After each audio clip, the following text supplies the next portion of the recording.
ಸಿದ್ದಪ್ಪ ಮಹಾರಾಜನ ಕರೆದಕರಿಂಗ ತೊಡಿ ಮ್ಯಾಗ ಕುಣಿಸ್ಕೊಂಡು ಉಂಡ.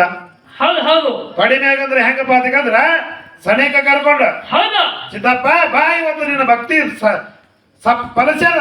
ಹೌದು ಹೌದು. ಇವತ್ತು ಭಕ್ತಿ ಏನಪ್ಪ ಅಂತಂದ್ರ ಫಲ ಕೊಟ್ಟದ. ಹೌದು. ಬಾ ಇವತ್ತು ಬಂದ ಕರಿಂಗ ನಾನು ನೀನು ಕೂಡಿ ಕರಿಂಗ ಒಂದೇ ತಾಟಿನೊಳಗೆ ಊಟ ಮಾಡೋಣ ಅಂತ ತಿಳಿದುಕೊಂಡು ಕರಿಂಗ ಅರ್ಕೇರಿ ಸಿದ್ದಪ್ಪ ಮಹಾರಾಜನ ಕರ್ಕೊಂಡು ಯೋಗಿನಾದ ಅಮ್ಮೋಗ ಸಿದ್ಧ ಊಟ ಮಾಡಿದ. ಹೌದು. ಹೆಂಗ ಹೆಂಗ್ರಿಪ್ಪ? ಸೇಡಿ ಕಡಬ ಹೋಗಿ ಕರಿಗಳವಾದು. ಹೌದು. ಪೂರ್ಣ ಕಡಬದಿಂದ ಯಾವ ಮುತ್ಯ ಮೊಮ್ಮಗ ಕೂಡಿ ಕರಿಂಗ ಏನ್ ಮಾಡ್ರಪ್ಪ ಅಂತಂದ್ರೆ ಒಂದೇ ತಾಟಿನೊಳಗೆ ಉಂಡ್ರು. ಉಂಡ್ರಿಪ್ಪ. ಏನು ಉಂಡ ಕರಿಂಗ ಏನ್ ಹೇಳ್ತಾನ ಅಮ್ಮೋಗ ಸಿದ್ಧ ಅಂತ ಕೇಳಿದ್ರ ಏನ್ ಹೇಳಿದ್ರಿಪ್ಪ? ಸಿದ್ದಪ್ಪ ಏಸೋ ಕಾಲ ಗುರು ನನಗಾಗಿ ದುಡಿದಿರಿ. ಹೌದು. ಜೀವವನ್ನು ಸೋಸಿದಿ, ಹಾ ಶರೀರವನ್ನು ಸೋಸಿದಿ. ಇನ್ನೇನಪ್ಪ ಅದಕ್ಕಿದ್ರ ನೀ ಪಕ್ವಾಗಬೇಕಾಗಿದ್ರ ಈ ಭವದೊಳಗ ಕೀರ್ತಿಯನ್ನು ಹೊಂದಬೇಕಾದ್ರೆ ಗುರು ಅಂತಕ್ಕಂಥ ಒಬ್ಬ ಬೇಕು.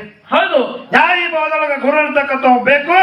ಲಚ್ಚಾಣ ಗ್ರಾಮಕ್ಕೆ ಹೋಗಿ ಗುರುವಿನನ್ನ ಮಾಡ್ಕೊ ಹೋಗುತ್ತೆ. ಅವಾಗ ಆಶೀರ್ವಾದ ಮಾಡೋಣ. ಏನಾಯ್ತಪ್ಪ ಅಂತ ಕೇಳಿದ್ರ ಏನಾಯ್ತ್ರಿಪ್ಪ? ಕೇಳ್ತಾನ ಮೊಮ್ಮಗ. ಏನ್ ಕೇಳಿದ್ರಿಪ್ಪ? ಯಾವ ಅರ್ಕೇರಿ ಸಿದ್ದಪ್ಪ ಮುಂದೆ ಏನ್ ಕೇಳ್ತಾನ ತಂದೆಗೆ ಅಂತ ಕೇಳಿದ್ರ ತಂದೆ ಅಮ್ಮಗೆ ಸಿದ್ಧ ಯಾವ ಯೋಗನ ನಮ್ಮೋಗಿಸಿದ ಕೈಲಾಸದಿಂದ ಸಾಕ್ಷಾತ್ ಶಿವನನ್ನ ಕರ್ಕೊಂಡು ದಂಡಿಗೆ ಬಂದಿದಿ. ಸಾಕ್ಷಾತ್ ಶಿವನನ್ನ ಕರ್ಕೊಂಡು ದಂಡಿಗೆ ಬಂದ ಕೆಲ ಏನಪ್ಪ ಅಂತಂದ್ರ ಆ ಕೈಲಾಸದಲ್ಲಿ ಇರ್ತಕ್ಕಂಥ ತ್ರಿಮೂರ್ತಿಗಳನ್ನ ಮಕ್ಕಳಾಗಿ ಪಡೆದಿದಿ. ಹೌದು. ಆ ಮಕ್ಕಳಾಗಿ ಪಡೆದಕ್ಕಿಂಗ ಆ ಸಂತತಿಯನ್ನ ಮುಂದುವರಿಸ್ಕೊಂಡು ಬಂದಿದಿ. ನಿನ್ನ ಹೊಟ್ಟಿಲೆ ಏನಪ್ಪ ಅಂತಂದ್ರ 1700 ಸಿದ್ಧರು ಹುಟ್ಟ್ಯಾರ. ಹೌದು. ಅಂತ ಒಂದು 1700 ಸಿದ್ಧರಿಗೆ ಉಪದೇಶ ಮಾಡಿದವ ನೀರ್ಲಕ್ಕಾಗಿ ಮತ್ತ್ಯಾಕ ಅಣ್ಣ ಗುರುವಿನ ದಾರಿ ತೋರಿಸ್ತೆ ಅಂತ ಕೇಳಿದಾಗ ಅವಾಗ ಏನ್ ಹೇಳ್ದ ನಮ್ಮೋಗಿಸಿದ ಅಂತ ಕೇಳಿದ್ರ ಏನ್ ಹೇಳಿದ್ರಿಪ್ಪ? ಹರ ಮುನಿದರೆ ಗುರು ಕಾಯುವನು. ಈ ಜಗದೊಳಗ ಗುರುವಿನ ಕಡೆಯಿಂದ ಉಪದೇಶ ತಗೋಬೇಕಾಕದ ಇವತ್ತು ಹುದ್ದೆ ಇರ್ಲಿ ಹುಡುಗ ಇರ್ಲಿ ಇವತ್ತು ಅರಕೇರಿ ಸಿದ್ದಪ್ಪ ಮಹಾರಾಜರಿಗೆ ಏನಪ್ಪಾ ಅಂತ ಲಚ್ಚಾಣ ಸಿದ್ಧಲಿಂಗನ ಗುರುವಿನ ಮಾಡ್ಕೊಂಡು ಹೋಗಿ ಸಿದ್ದಪ್ಪ ಅಂತೇಳಿ ಆಶೀರ್ವಾದ ಮಾಡಿದ. ಹೌದು.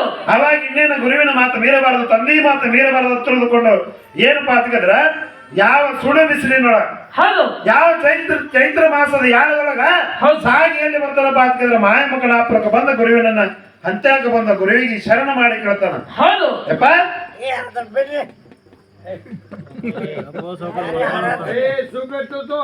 ಇರ್ಲಿ ಕಾಕಾನು ಬೇಕೆ ಕುಡಿದ್ರ ಮನೆ ಹಾಳಾಕತ್ತಿ ಕುಡಿಲಿಕ್ರ ಸರ್ಕಾರ ಹಾಳಾಕತ್ತಿ. ಅದಕ್ಕಿರ್ಲಿ ಏನ ಕೇಳಿ ಹೆಂಗದ ಈ ಜನ್ಮದೊಳಗ ನಾವು ನೀವು ಹುಟ್ಟಿ ಬಂದೀವಪ್ಪ ಅಂತಂದ್ರ ಬರೇ ಹುಟ್ಟೋದು ಸಾಯೋದು ಸಾಯೋದು ಹುಟ್ಟೋದನ್ನೇ ನಡೆದದ. ಅಲ್ಲ ಭವದೊಳಗ ಬಂದಕ್ಕೆ ಏನಪ್ಪಾ ಅಂತಂದ್ರ ಬರೇ ಇದೇ ನಡೆದದ. ಇದನ್ನ ಬಿಟ್ಟು ನಾವು ಏನಪ್ಪಾ ಅಂತಂದ್ರ ಸಣ್ಣ ಮಾರ್ಗದ ಕಡೆ ಹೋಗೋದು ನಮಗ್ ಗೊತ್ತಿಲ್ಲ. ಕಕ್ಕ ಒಂದಿದ್ದ ಗಪ್ಪಿರು ಗಪ್ಪಿರು ಕಕ್ಕ ಅದಕ್ಕ ಯಾವ ಸಿದ್ದಪ್ಪ ಮಹಾರಾಜ್ ಏನಪ್ಪಾ ಅಂತಂದ್ರೆ ಗುರು ಸ್ವಾಮಿನಿಗೆ ಶರಣ ಮಾಡಿ ಕೇಳ್ತಾನ. ಸರ್ವ ಕಾರ್ಯದೊಳಗೆ ನನ್ನ ನೆರಳಾಗಿ ನನಗೆ ನೆರಳಾಗಿ ನನ್ನನ್ನು ಕಾಪಾಡು, ನನ್ನನ್ನು ಸಹಕರಿಸು ಅಂತ ಹೇಳ್ತೀನಿಂಗ ಯಾವ ಮಾಯಮಕನಾಪುರ ಗುರು ಸ್ವಾಮಿಲಿಂಗ ನಮಸ್ಕಾರ ಮಾಡಿ ಸಾಗಿ ನಡೆದ ಎಲ್ಲಿಗಿರಿಪ್ಪ ಯಾವ ಇಂಡಿ ಮಾರ್ಗವಾಗಿ ನಡೆದು ಎಲ್ಲಿ ಬಂದಪ್ಪ ಅಂತಂದ್ರೆ ಲಚ್ಚಾಣ ಗ್ರಾಮಕ್ಕೆ ಬಂದ. ಲಚ್ಚಾಣ ಗ್ರಾಮಕ್ಕೆ ಬಂದ ಏನ್ ಲಚ್ಚಾಣ ಮಠದೊಳಗ ಯಾವ ಸಿದ್ಧಲಿಂಗ ಮಹಾರಾಜ ಮಠದೊಳಗ ಇದ್ರು. ಮಠದೊಳಗಿದ್ದ ಕಡೆಗೆ ಸಿದ್ದಪ್ಪ ಮಹಾರಾಜನ ಬರೋದನ್ನ ನೋಡ್ಕೊಂಡು ಬಾ ಸಿದ್ದಪ್ಪ ಅಂತೇಳಿ ಕರೆದ ಕಡೆಗ ಅಪ್ಪಿಕೊಂಡು ಆತನಿಗೆ ತಲೆ ಮ್ಯಾಗ ಅನಿಸ್ತಿಟ್ಟ.